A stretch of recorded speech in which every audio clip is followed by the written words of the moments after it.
What's up, Mets fans? Welcome back to the New York Mets post-game show. We are not lively. We are not happy.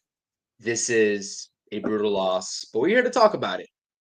I'm here with my guy, Rob. It's your boy, CP and Rob. And again, Rob, listen, I'm going to ask you how you're doing. I'm deflated right now. This was a very deflating loss. Um, it was within the Mets' reach, and for a multitude of reasons, they weren't able to close it out. We'll talk about the offense disappearing essentially after they took that 3-1 lead. We'll talk about the bullpen and the decision to put in Phil Maton. This doesn't feel good if you're a New York Mets fan, right? This doesn't feel good at all. This is kind of a momentum shifter. But again, we'll talk about it. Thank you for tuning in to the Mets post-game show right here with myself and Rob. And again, I'm kind of at a loss for words right now because I was not expecting to talk about this kind of game, honestly. So, what's up, Rob? Yeah, the game was in hand the whole time, right? The outcome of this game, regardless of who pitched, I brought it up in the pregame, so I'm not going to backtrack on it now. I thought the eighth inning was going to be Maton. I've said it from the beginning. I know it was a soft tosser. I know he hasn't been good, but Stanek hasn't been good basically either for the most part. But only 9 pitches for Stanek. I was surprised. We talked about in the group chat. We thought, would you bring Diaz in the eighth inning with the top of the order? Maybe that would have been a good idea. Again, honestly, though, I'm going to be honest with you and with all you guys. I was sitting right next to my dad. I looked to him. I go, it doesn't matter who they bring in. This was going to happen. Two reasons. Number one, can ESPN stop showing all these fucking stats of why the Brewers have lost in the past? They have not won a game trailing after the seventh inning in the postseason since 2021 against the Braves. I know that doesn't necessarily impact the players on the field, but me and my dad looked at each other when we saw that. We're like, oh, Jesus Christ. Like, it was bad pitching, number one, from Maton. It wasn't good at all. So he's not going to get a pass here. But when you leave over 10 men left on base, and we'll dive deeper into this lineup, this offense for sure. But when you leave over 10 men left on base and you're with the lead and you could break this game open and give them no hope, you continue to leave them hope. And Chris, what did I say in the pregame? I said the Mets changed the narrative with the Brave game, and they took it into yesterday's game. You don't want to change the narrative for the Brewers, who have a history of losing postseason games and not doing well in the postseason. It can take a game like this. And now we got to rely on, I'm assuming it's going to be Quintana. Nothing's official. It's going to be either Peterson or Quintana, obviously. And you know who they didn't use? Myers. So guess who we're going to see tomorrow? So it's going to be a tough matchup. Not saying the Mets can't do it. I mean, they've proved it before and they bounced back. But this is a game that was well in hand. The Brewers, a couple of home runs. It's not like they put 2, 3, 4, 5 hits together. But the difference today was the Mets needed that big hit today. They needed that big hit today. They didn't get it. Too many men left on base. And it led to a situation where the Brewers had a chance for basically the whole game. Ever since it was 3-2. It was so early in the ball game. What are you going to do if you're not going to score and put up more insurance runs? And it led to Maton. And I'm not backtracking. I said it in the pregame. The eighth inning with Maton. Now, the way Stanek pitched in the seventh, me and Mendoza said, you think they should bring out Stanek back? Only 9 pitches? Would you go to Diaz? Now, I probably would have went to Diaz if it was me, because we brought it up in a group chat, right? We both agreed with that. Maybe they should bring him in. So I guess I'm not mad at the move because of the fact that I said pregame I thought it was going to be Maton in the eighth, Chris. Just shitty. I'm livid at the move. I'm sorry. I'm absolutely livid at the move. I'm gonna You tell brought it you. up. I'm gonna tell you why. I'm gonna tell you why for a couple of reasons, right? Listen, there's not many times you see me on this post game speechless but this is one of the times, and we just talked about, the Mendoza decisions yesterday that, helped get the Mets a win. I felt like today and tonight was over managing. Yesterday he let the game come to him. He made the perfect decisions with the lineup, the in game in terms of, pinch hitting JD for Winker, etc.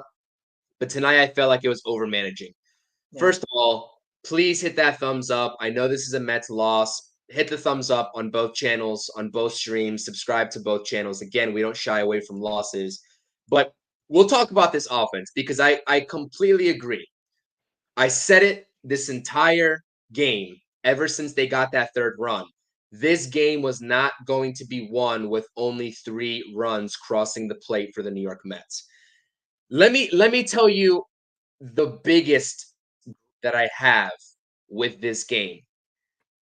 Do you want to know, have you seen a common theme from playoff pitchers that especially entered this game on both sides of the baseball, right? On both sides, both the Brewers and the Mets.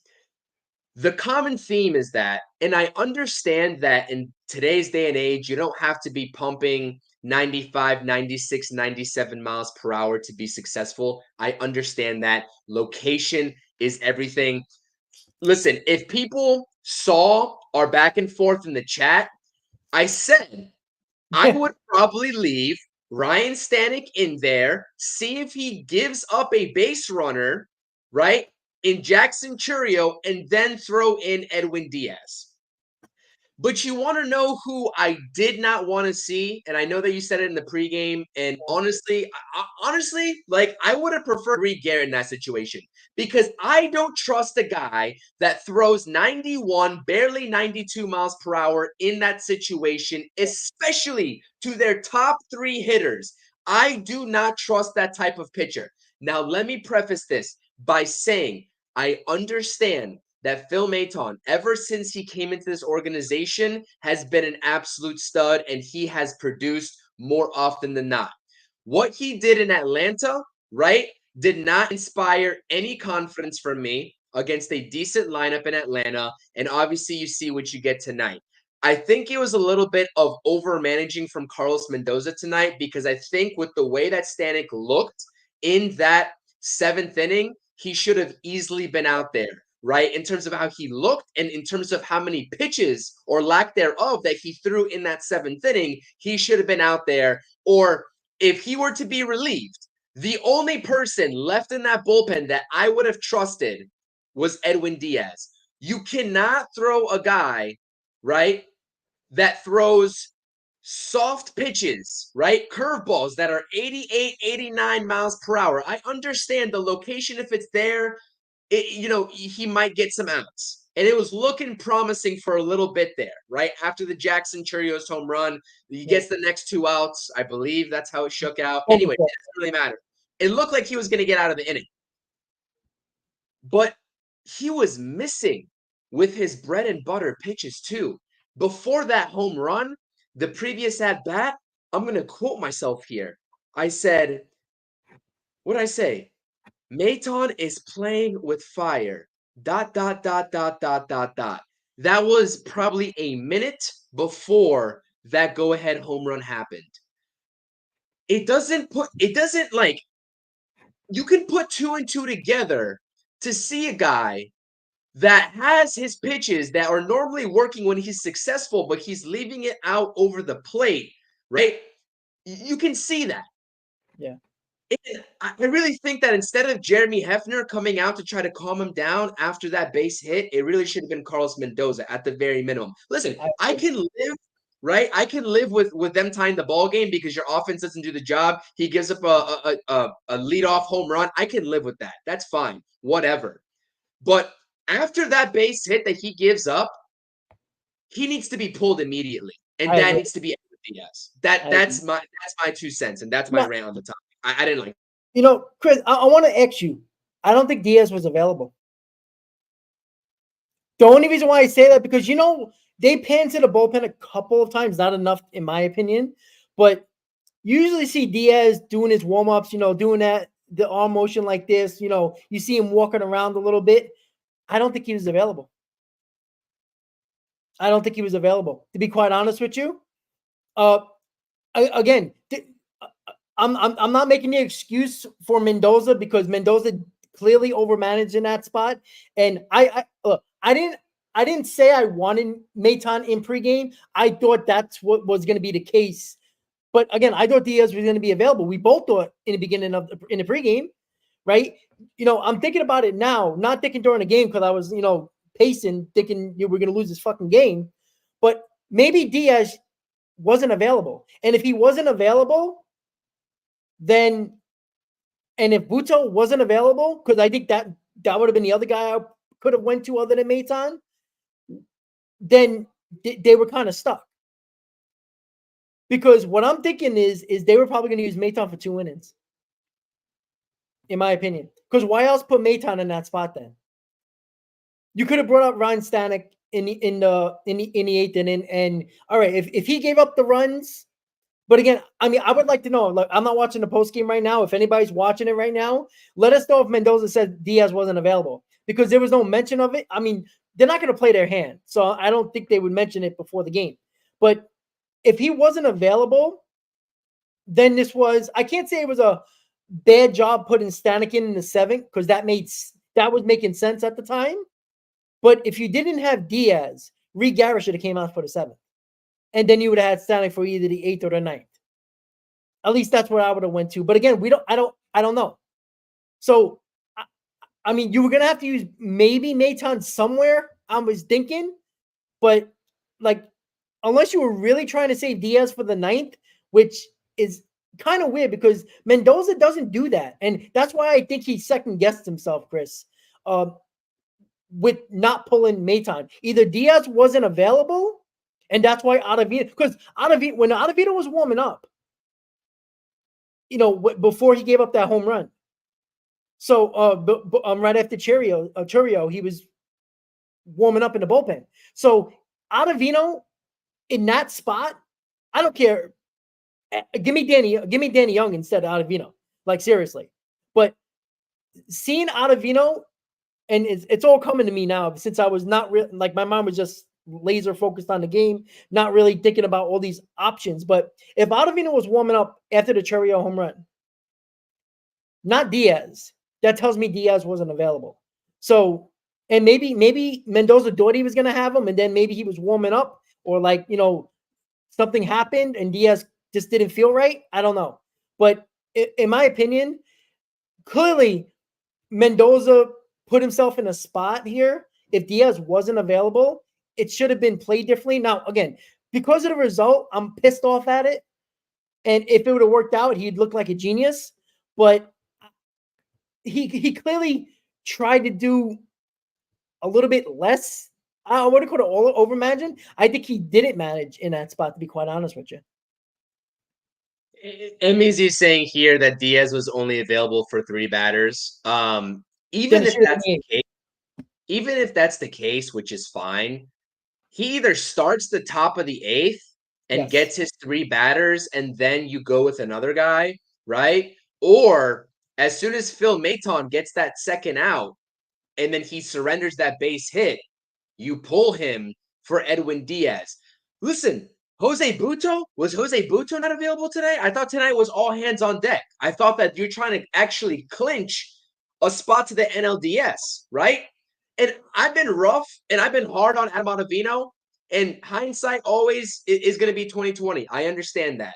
But again, I don't have my problem. Let me preface this all by you threw Phil Maton in there. I wasn't comfortable, right, with him being, but you did it, and he surrendered the game tying home run. That's fine. That's not what I have an issue with. That's fine. He gets to 2 outs, does his job in terms of getting 2 outs. You see the base hit happen. What are we doing in terms of leaving him in? Yeah. He clearly was leaving curveballs over the plate. He left at least 2 to Willy Adames, right, over the plate very clearly. What are we doing at that point? I would rather see Adam Ottavino and take a chance at Adam Ottavino even in that. I know that's crazy coming from me, right? I know that's crazy. because I've spoken on Adam Ottavino in terms of not wanting him on this team, not wanting him in any high leverage situations. But I would rather just throw a different look at the Brewers at that point than having Phil Maton out there after he surrenders that base hit. But give me Edwin Diaz for sure, right? Even if you have to pull him in the 9th inning and go with a guy like Jose Buto for the 9th. This is supposed to be all hands on deck. Yeah. Yep, I agree. That's the problem that I have. And listen, I understand that hindsight's always 2020, Rob. I understand. Again, I'm gonna give I feel like for me, you could either call it over managing or under managing. It doesn't really matter what it is, but I feel like you have to at least have the feel for that certain situation. And Mendoza's had the feel for a lot of situations this season. Quite simply, don't agree with the way that that situation was utilized. Again, don't have a problem. I did have a problem, but I don't have a problem, right? Maton's been great. Try to entrust in him in the 8th inning. But at a certain point, enough's enough, and Jeremy Hefner doesn't have to go out there. It should have been Carlos Mendoza to try to mitigate that 2-run go-ahead home run. Yeah, like you called it in the group chat, even when the inning started, you said it, right? Look, the fact is, it's not about Maton coming into the ball game. It's after that home run, he should have been out. At the very least, after that base hit, after the double play, he should have been out. Regardless if it was Ottavino, Diaz, doesn't matter. Now, what I don't understand, this is what annoys me, and this is not just the Mets. This is just other teams as well. Because if everybody was watching the Orioles game as well, the manager for the Orioles, I forgot his name, but he also said that there was a pitcher that was only available for 3 batters. Can I ask you something? What is the difference between 3 batters and 4 batters? 10 pitchers, maybe? And even if you don't want him to go 3 innings, more than 3 batters, pitch him for the first guy, see how he feels. If not, you bring somebody else in. And if they blow it, all right, we'll probably kill him because we don't know the situation. But after the game, say, yeah, Diaz was only available for that spot. But in my opinion, I'm sorry. You can't say in the Atlanta game, you're going to pitch him 55 pitches, over the last 3, almost 60 pitches in like 3 days, and overuse him in games that mattered in the Brave game and pitch him like crazy in 2 innings and tell me he's only available for 3 batters when if you win today, you got 2 days off. So he would recover for Saturday. Now, so what? You save him for 2 days now. And if you lose, he's got a whole winter to relax. I just don't understand that. Like, if you would have said he wasn't available at all and he wasn't feeling right, that's understandable. He hasn't thrown this many pitches in a long time in a row. So I can get behind that. I can't get behind he was available for this many batters. That makes no sense to me. It really doesn't. Like 3 batters and 4 batters. Like, who cares? Like, I'm not saying to pitch him 2 innings, even though that was on my mind as well. But what are you doing here? You did it you were so focused and had no problem putting them in for 2 innings in Atlanta. But you weren't going to do it in a clincher that could have gave you 2 days off before the divisional round. And again, not saying that anybody who we wanted in or could have been in was going to do the job, but that's where I'm a little upset with Mendoza right now because it's just like, look, we haven't got on Mendoza a lot this year. He's made a lot of good moves, but that was a mistake today, right? We talked about Murphy getting outmanaged by Mendoza. Murphy outmanaged Mendoza today. So it's 1-1 here. And again, who knows about tomorrow? I'm telling you, tomorrow's a complete crapshoot. Look, if Jose Quintana, I think he's the one going. I think somebody said that in the chat. If he's the one going tomorrow, I'm on board with the veteran here. I don't think you can go to Peterson in that spot, even though I wouldn't mind it, to be quite honest with you. But I'd rather go with the veteran. But we all know this. If Quintana doesn't have it in the first inning, Peterson's warming up. He's going to be in this game. And then we going into Philly, unfortunately, probably with McGill starting game 1, most likely. Like, I would hope Peterson's gonna warm up because I thought it was all hands on deck for game two, but apparently it wasn't. So again, I mean, you never know. You never know at this point. Is Peterson gonna warm up? Are they gonna utilize him on short rest? I have no idea. I do have to say this. I'm Listen, sorry, but Mendoza does learn from his mistakes, though. So we'll see. I don't know, but he usually figures out what he did wrong. Now I don't know. It didn't sound like in a post game. Nobody brought it up but he usually learns from that, and we better hope he learns quickly. Chris, I'm sorry I cut you off.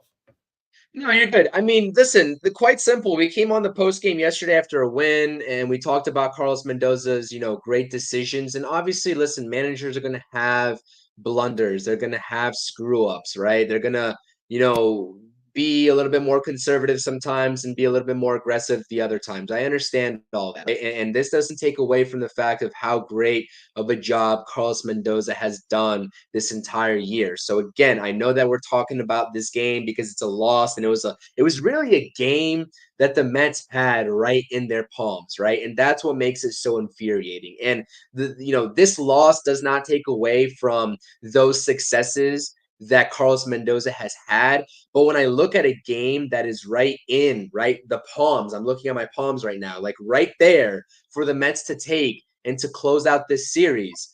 And to just mitigate any sort of game three backs against the wall type of game, it's just like there's a couple of decisions that I really think should have just been, gone the other way. And you look at Reed Garrett, again, a guy in the pregame that I also said that I am trusting in, and I would expect him to come into a situation like the sixth inning. Guess who appeared in the sixth inning? And we haven't even talked about Sean Manaea, and it's unfortunate because I really think that Sean Manaea did his job, right? He didn't go the 6 or 7 innings that a lot of us predicted in the pregame. He went 5 innings, 2 earned runs, 4 strikeouts, no walks, only 86 pitches. Again, that seems to be the common theme here. I would have probably let Sean Manaea go one more. I'm not going to lie to you. I would have listen, there's a whole plethora of pitching decisions that Carlos Mendoza, up until this point, has been very aggressive with. So to see him take a step back and be a little bit more conservative with, in terms of taking Sean Manaea out at 86 pitches, in terms of taking Reed Garrett out after an electric sixth, right? Helped and coupled with the fact that Alvarez, threw out a runner, and Iglesias had a great tag in that sixth inning to help Reed Garrett out, coupled to the fact that Ryan Stanek looked electric and he took him out after 9-10 pitches, something like that. Like, all that stuff adds up. For me, I'm just sitting here wondering, when your strategy and what's got you to this place of being such a great manager has been trusting in your guys, going the extra mile with the Sean Manaea, going out there, right? Carlos Mendoza going out there, and everyone thinks he's going to take the ball away from his pitcher, but he goes out there and trusting them to get that last batter, to get that last out. And it's backfired a couple of times, but more so than not, that fires a player up. And that lets them know that, listen, this guy really trusted me. I better go get this job done. So to sit there and do it 3 times tonight with Manaea pulling him after 5, with Reed Garrett pulling him after, the 6th inning, Stanek again, I'm not going to lie.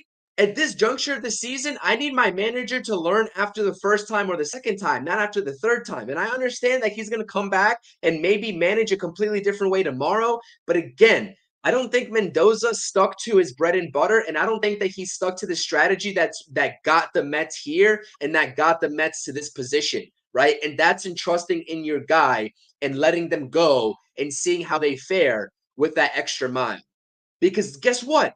Again, I don't have a problem with Maton coming in, but my preference would have been either Edwin Diaz, if he's only available for three outs or 3 batters, whatever it is. We're not watching the post game. Is start with him in the 8th inning, right? And then worry about the 9th inning after that, maybe throw in Buto, whoever, or just let Ryan Stanek go out there and show you what he's got. And if he gets into any sort of trouble, at the first sign of trouble, you replace him and you throw in Edwin Diaz. It had to have been Stanek and Diaz and then figure the rest out, in my humble opinion. And again, in the biggest game of your season up until this point, You don't deviate away from the bread and butter that's gotten you to this point, and that's my main problem with tonight's game. And again, I'm sorry to say, but the momentum has gone 180. It's gone 360. It's now in favor of the Milwaukee Brewers, and that's exactly what you had to avoid if you were the New York Mets going into this game. We said it on the pregame. All the pressure was on the Milwaukee Brewers. Well, guess what, right? We're probably going to see Tobias Myers, and I have a next slide, right? We're going to talk about the pitching matchups. We're going to talk about Game 3 tomorrow. I kind of want to get a little bit more into this offense here while we're at it, into this post game, which I know that you and I both have a gripe with in terms of the at bats just shifting since they took out Frankie Montas in this game. But again, the talking point of this whole entire season, especially leading up until the first pitch tomorrow, is going to be the decision of Carlos Mendoza to put in Phil. Again, kind of hard to kill him for it, right? Because Maton's been that good for the Mets this entire time since he's came over from the Rays organization. But I just don't think when you have guys like a Trevor McGill, right, pumping 101 miles per hour, when you have a Jared Koenig, right, as a lefty pumping 99, right, Manaea pumping 95, 96, every pitcher of this game pumping 96, 97 plus, and then you're going to go out there and toss a guy that throws 90 to 91? That's like BP to me. And I guess on the other hand of it, you can say maybe that would have like changed up the bat speed or whatever and gave him a different look. But, Maton didn't have it. His location wasn't there. The velocity wasn't there. And the Mets get burned. Quite simply, the Mets get burned because of that decision. And, we'll talk about Game 3, but let's talk about the offense real quick. And by the way, again, appreciate you all being here. I know it's hard for you all to sort of, envision this loss and to kind of swallow it. It's a tough pill to swallow, right? Just as much for you all as it is for us talking about it. We'd much rather come on here, spam the W's, and have a great chat talking about an NLDS, series. But it's something that we have to talk about, and we don't shy away from it. So please, if you enjoy these streams, win or loss, hit the thumbs up and subscribe to the channels, both myself and Rob's. But yeah, Rob, analysis of this offense. What do you make of it? Before we get to that, I see the people that say that Diaz said that he felt like he could go today. So was it he was available for 3 batters or he wasn't? Because if he said he can go today, then Diaz would be able to pitch more than that. So I don't. At the end of the day, it doesn't matter because he didn't come out there. So I'm sorry. You got to bring Diaz in some situation in this game. You don't leave your closers sitting there at any point in the game in the 8th or 9th inning. Like you just, or at least the 7th or 8th inning, or the 8th inning, excuse me. You don't leave him on the bench there. You just can't. So with this offense, huge problem. Now, I didn't get the total numbers, but there was definitely over 10 men left on base. There was at least 6 men left on scoring position. Honestly, this shouldn't have been a ball game. It should have never left to Maton blowing up in the 8th. It shouldn't have left Mendoza's decision because prior to taking him out, the Mets already left 10 men left on base. So with Mendoza not trusting the best pitcher in your rotation, your ace, after 86 pitches is one thing. But this offense completely fell apart after the 3 runs. I'm sorry.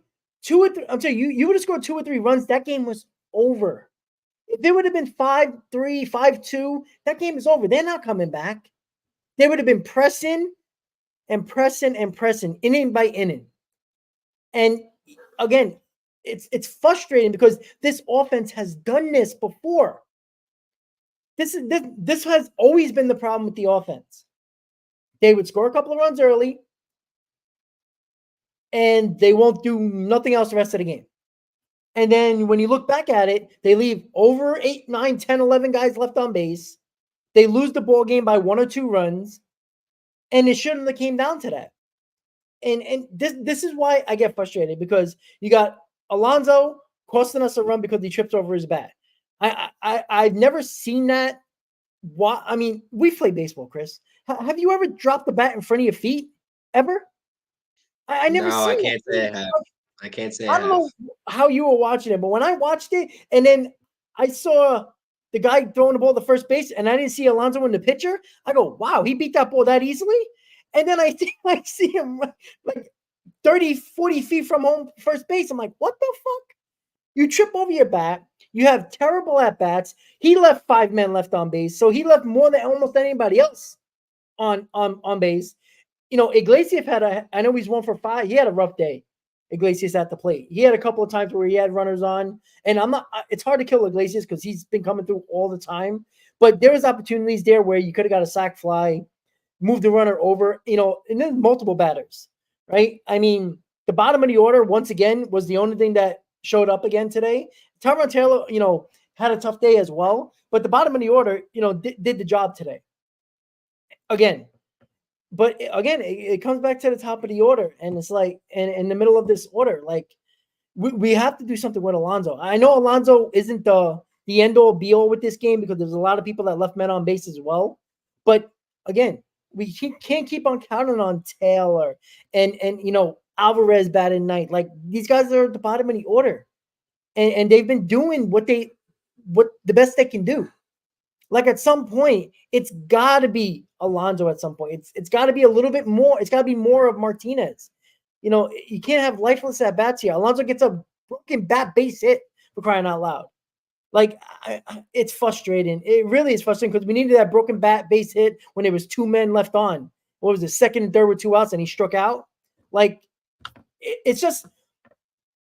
I felt good about this game. Even during the game, I'm like, okay, we're not scoring, but we're still putting people on base. We're gonna break through eventually, and you never did. And what concerned me going later into the ball game is that a bloop and a blast, and basically that's exactly what happened, right? And it turned out giving us a loss because the offense was basically non-existent for the majority of this game.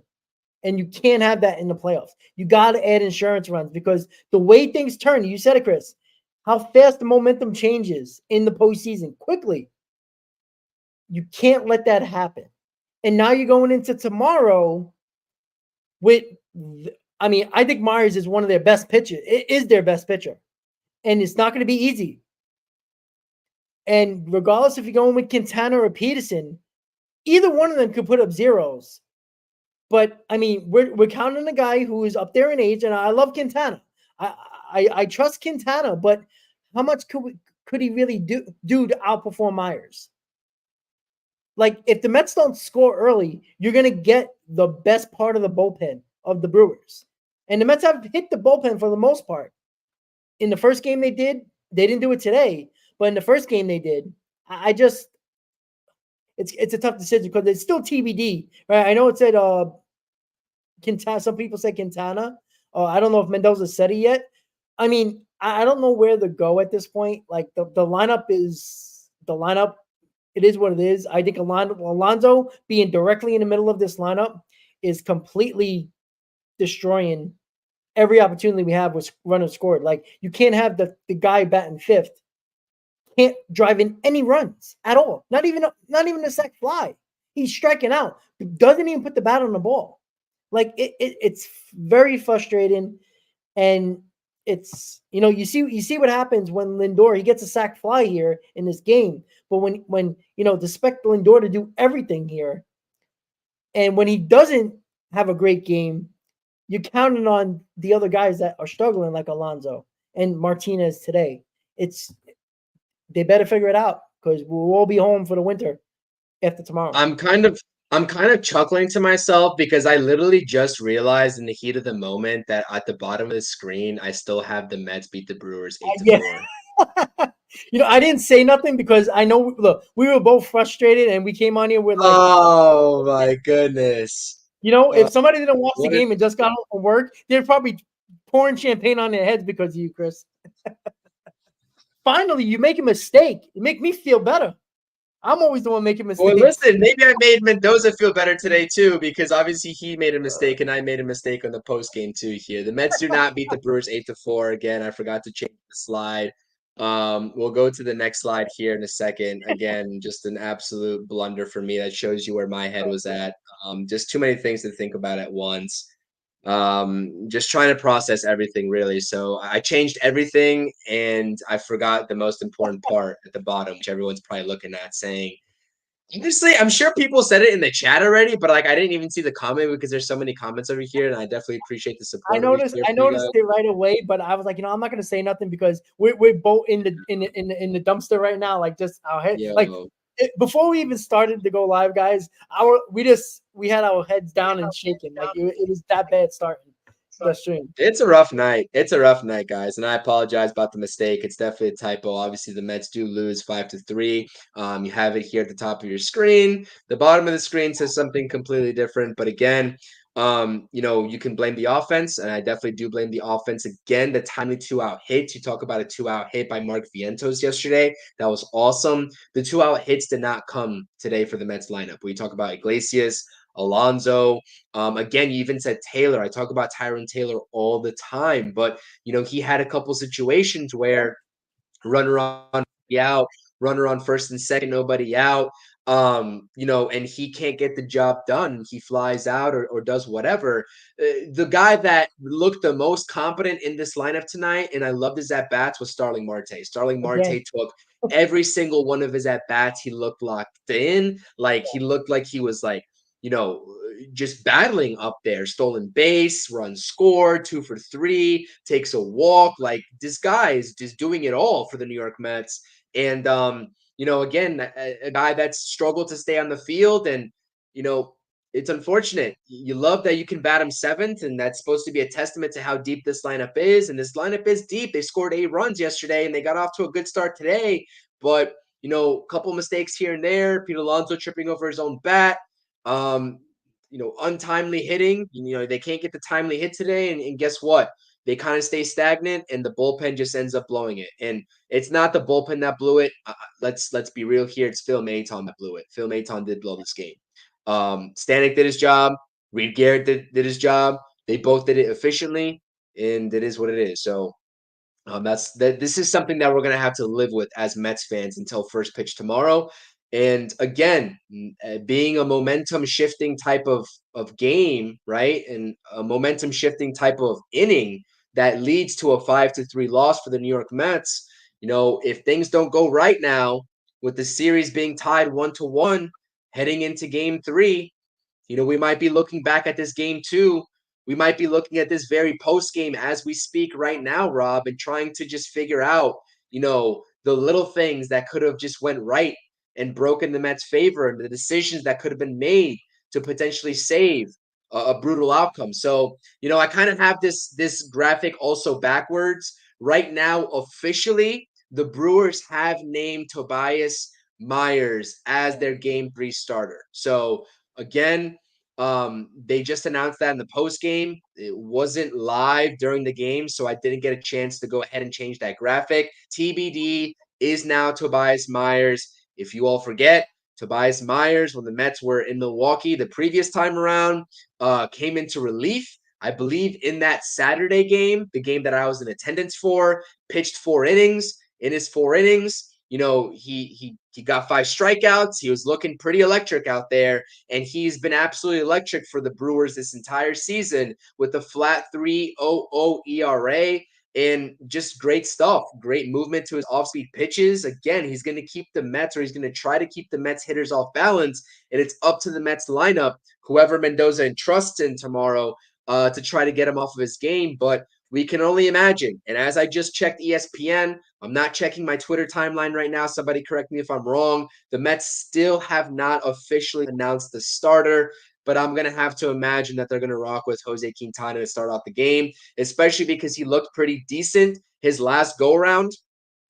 In that Saturday game that I was in attendance for, 10-10 on the season, 3.75 ERA, really had a fantastic finish to his regular season. I know this is a guy that we've gone back and forth with this entire season, his ups and his downs, this roller coaster type of season, but he really did lock in when it mattered the most for the New York Mets. And I know that you like his veteran presence, but again, when I look at this pitching matchup, you had the favorable matchup for the Brewers in the pitching category in game 1. Today was all hands on deck, or at least it should have been, with your best pitcher, your ace on the mound, and Sean Manaea. You can't get it done. And now I think the pendulum definitely swings back into the Brewers' favor with this pitching matchup tomorrow in terms of Tobias Myers versus presumably with the stars around his name, the asterisks, Jose Quintana, because we're still waiting for word. But again, I think the consensus is that, you know, if this is all hands on deck with the off day the next day, you can't manage for the NLDS.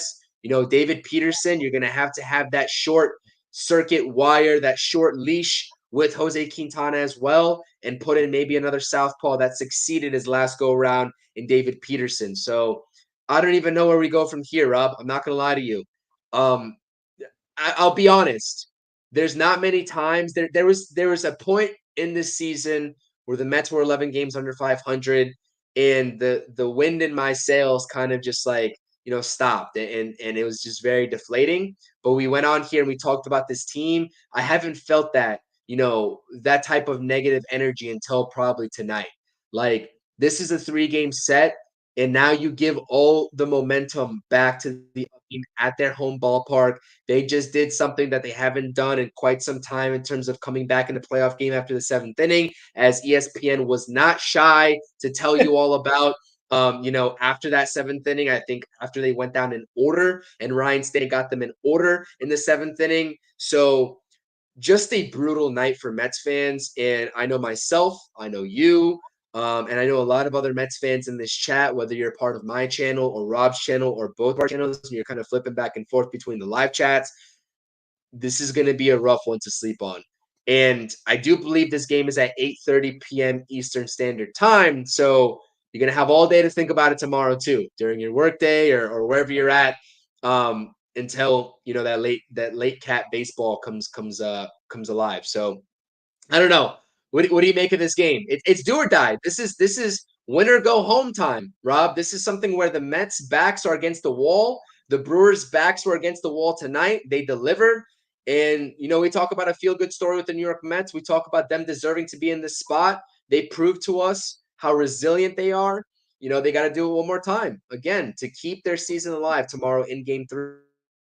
Yeah, I mean, you know, it's a deflating loss, but again, this team has shown us bounce back ability. I mean, just 2 days ago, right?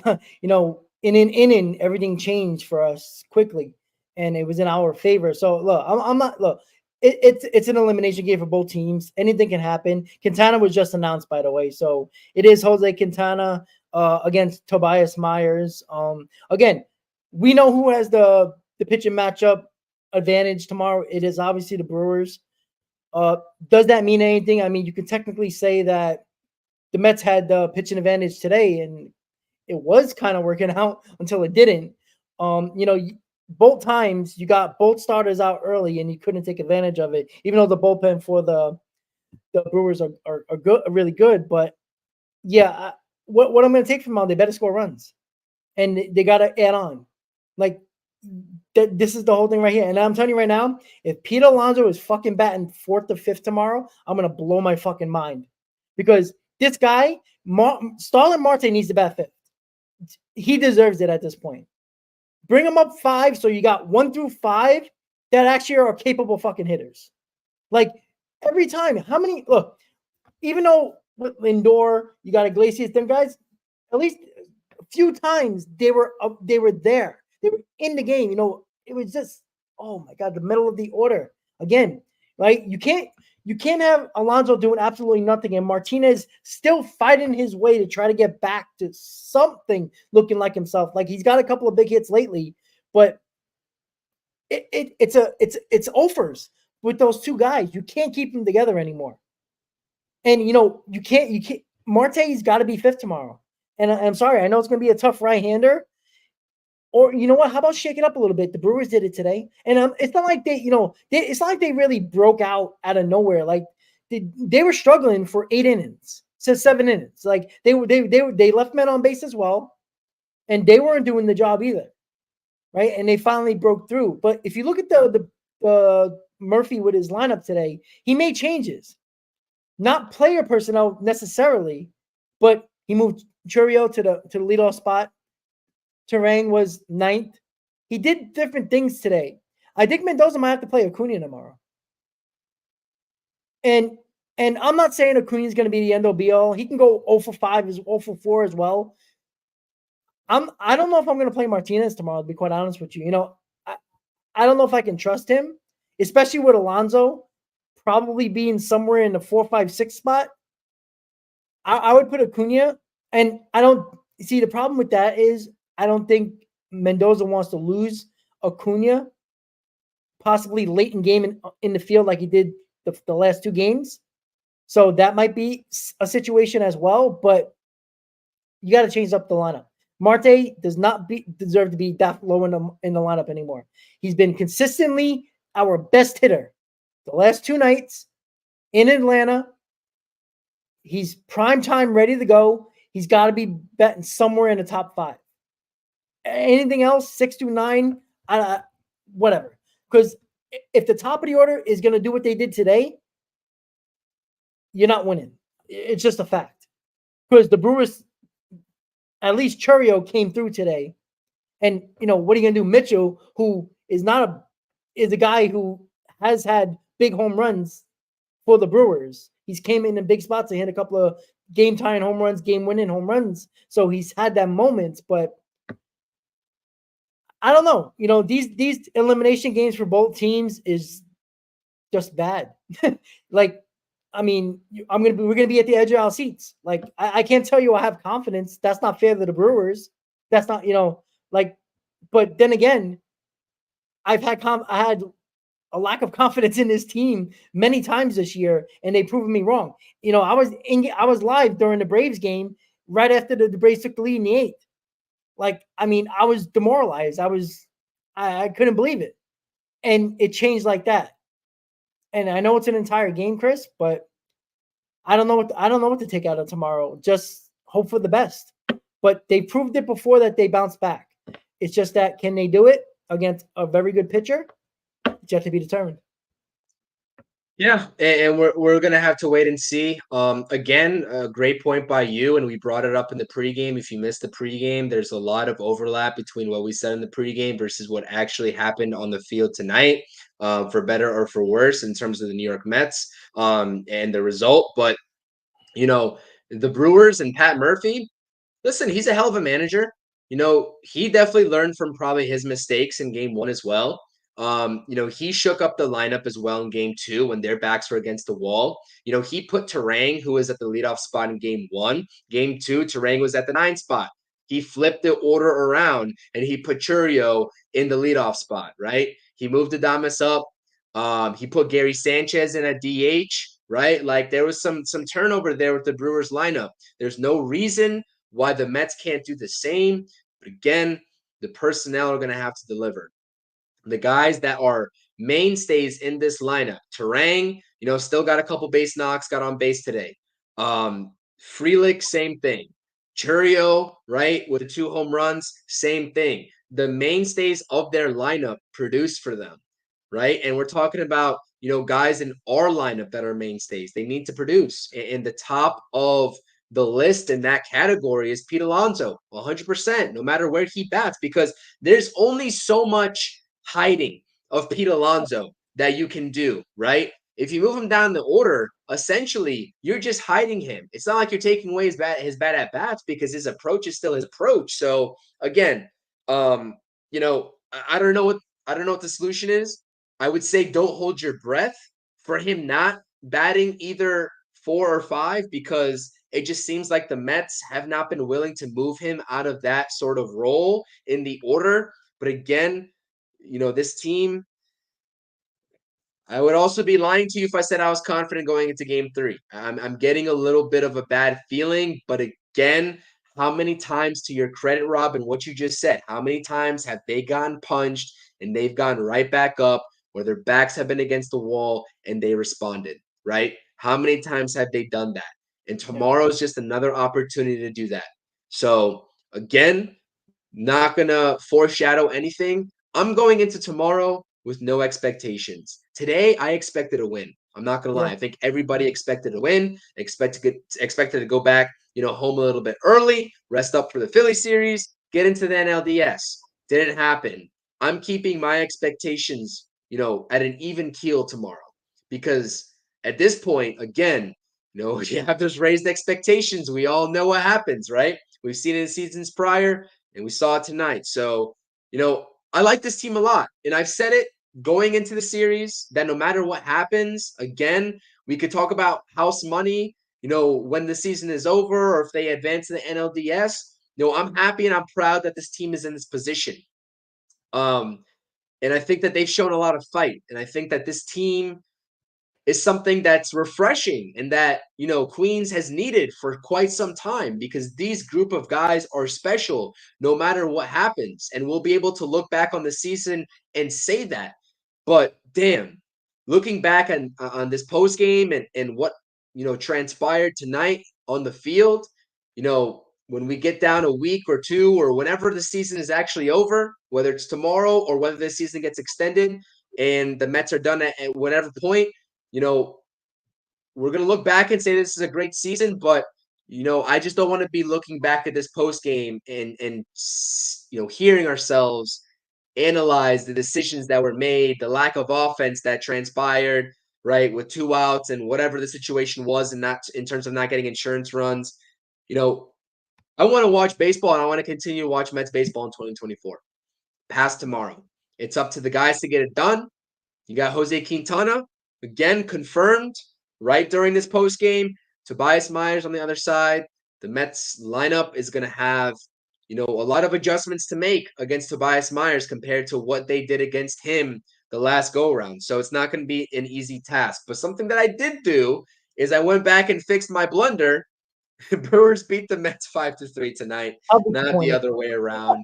Apologies for the typo, but again, just a demoralizing loss, Rob. A demoralizing loss. We're getting on here onto like 52 minutes of the post game. I think people are probably already tired about hearing about it. I think we all know exactly what went wrong, when it went wrong, on both sides of the ball, all three sides of the ball, right? In terms of the bats, the lineup, getting lethargic towards the end, the bullpen and Phil Maton, and obviously the decisions that, whether you're agreeing with or not agreeing with Carlos Mendoza, obviously the decision did not pay off with the final result. All three of these aspects led to a New York Mets loss. And, it's not just one decision that leads to this loss. I hope that people realize that. And that's what I try to always refrain from, is saying that this one thing was what lost the Mets the ball game. No, actually, it was a plethora of things that lost the Mets the ball game tonight on both sides of the ball. So, final words again, pregame and probably postgame. I mean, this could be the last game. Hopefully not. We're crossing our fingers that it's not the last day of pre-games and post-games for this electric 2024 New York Mets season. Again, we'll be here in the offseason, but I think this team has a lot more baseball left to play, and I think they have more of a stamp to make on these 2024 playoffs. And I'm not ready for this team to be done just yet, Rob. And this is how I kind of want to end the post-game stream, in terms of acknowledging that today was a bad loss, that if a couple of things broke the right way, the Mets, would be having a different tune and we'd be talking about an NLDS matchup already. But again, you can't shy away from the limelight. This is New York Mets baseball at the end of the day. This is the New York market. And these guys, have been brought here with the, like willingness and knowingness, I guess, if that's even a word. Like, they know that the limelight is here. This is New York, the New York market. This is where pressure makes diamonds. And we're going to see exactly what the Mets are made of tomorrow when their backs are against the wall. Again, they've succeeded so much in this, treacherous up and down roller coaster season for me to feel like they're going to fall tomorrow. So I'm keeping a little bit of cautiously optimistic vibes, but again, anything can happen. It's playoff baseball. This is New York Mets baseball, and we will catch you all in the pregame tomorrow. So final thoughts here, buddy, breaking down this loss with me. Again, guys, chat, I know this is a hard pill to swallow, but guess what? We're going to be right back at it with the pregame tomorrow, and I hope that you all are able to join us given your busy schedules. And we'll be breaking down the Game 3 matchup a little bit more so than we did tonight. Rob, final thought. Show up tomorrow, right? we talked about game one was a team all-around team effort. Well, this was an all-around team loss, right? From pitching, Minaya still not being as good as he should have been. Maton not doing the job. The offense looking lifeless after the 3 runs. It's got to be a team effort tomorrow. Win or lose, play your ass off tomorrow, right? I'd rather play well and lose than play like we did today and lose tomorrow. It's worse, right? I mean, no losses. Look, you get eliminated, doesn't matter. But I just want to see a better effort, right? I want to see Mendoza change up the lineup a little bit. Switch it up. Even if you want to keep the same guys in, which I don't think Martinez is going to play tomorrow. Just an FYI, I think it's going to be either Acuna or Winker. But switch up the lineup a little bit. Get the main guys that are hitting at the top of the order, right? You're going to leave the top 3 or 4, Lindor, Iglesias, Vientos, Nimmo, some order. But change it up a little bit. Marte needs to be a little bit more up in the order. And just play your ass off tomorrow. We know it's all going to be hands on deck. Like Mendoza has learned from mistakes. He made a terrible mistake today by continuing to leave Maton in. He could have left Minaya in another inning, which why he didn't trust his ace is beyond me. It's all hands on deck tomorrow. Mendoza's not a stupid guy. We know he knows baseball. He's been around the block before. He's been in New York, so he knows the pressure. I think he's going to do everything he can to win this game. Now, again, he can't hit the ball.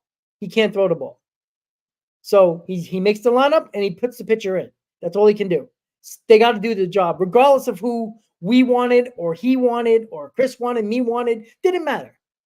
The fact is, your name gets called, step up and do the job. Because you can blame the manager all you want. A lot of us do it. We do it all the time. And everybody's a culprit of that. But if the player doesn't perform, it's got to lie on the players, not always the manager. Because Maton should have done the job there. The offense should have done the job. If we're talking tomorrow about a Mets loss, somebody didn't do their job. And it's probably somebody with an arm on the mound or a guy in a bat in the batter's box that didn't do the job. It doesn't take away from the success the Mets had this season and the results of the season that a lot of people didn't believe in them, and Mendoza's season, first-year manager, but it will be disappointing nonetheless. But and the game might start at 7 tomorrow, by the way, guys. I'm sorry. I just realized that. John, I think, said it in the chat as well. If the Padres win, the game's at 7 o'clock. If the Padres lose, we'll be playing at 8:30. So hopefully, I would like a 7 o'clock game because I don't want to be up all night and then go straight to work, especially if I agree with you. Oh boy. I agree with you. So yeah, that's it, guys. I mean, effort wins it's top 9 too, by the way. It's top 9 with 2 outs left. So the Braves are down to their final, if anybody cares about that. So team effort, guys. Yeah, I agree with you. I mean, that's 100% facts on Carlos Mendoza, right? We went into the decision making today. Obviously, doesn't take away with how good he's been this season. And again, I don't really have too much else to say than what I said on this entire post-game show in terms of my analysis of the situation. Again, you can pinpoint many different things that, didn't go the Mets' way on both sides of the ball. But the bottom line is that the Mets were not good enough today to get a win within 27 outs. They just simply weren't. If this was a game where you only needed 24 outs, not even 24 outs, maybe even 21 outs, right? In 7 innings. If you're playing, high school baseball again, right? I mean, that might have done the job, but you got to play a full 27 outs. The Mets did not do it tonight, and they got to do it tomorrow. 3 words, right? I will leave you with. Actually, 6 words. It's 2 phrases, right? Again, as we said in the pregame, change the narrative, right? You can still do that tomorrow. And the other 3 words is something that all Mets fans really live by. You got to believe, right? You got to believe. I still do believe. We'll be talking about the game tomorrow in the pregame. It's looking like we're playing at 7 o'clock officially, as the Padres have just locked up that series. The Braves are eliminated. So the Mets and the Brewers will be playing at 7 o'clock. Eastern Standard Time tomorrow on ESPN again. So we'll see you all. Presumably, maybe a 5:30 pregame, 5 o'clock pregame. We'll discuss it. You guys turn on the notifications again. Please hit those subscribe buttons on both of our channels at Talkin' Mets with Rob, at CPNY Sports on YouTube. Hit the thumbs up. Spam those thumbs up buttons. It really counts and it really matters on both streams in terms of putting these streams out there at the top of the list. But hopefully you've all enjoyed, our coverage this season in Talking Mets baseball. We don't want this to end. We don't want this ride to end. So hopefully Jose Quintana and this offense, as a group collectively are able to go out there and do the job tomorrow. And hopefully we're on here at this very time, maybe even a little bit before because it's an earlier game, talking about a New York Mets win. Thank you all so much for tuning in to this Mets post-game show. It's your boy CP here with my guy Rob. Again, Mets Brewers, series tied, NL wildcard. Tomorrow is what it all comes down to. The winner punches their ticket to the NLDS to face the Philadelphia Phillies, and the loser goes home. Let's go Mets. See you all on stream tomorrow. See you all in the live chat. I appreciate you all. Let's go Mets. Never easy.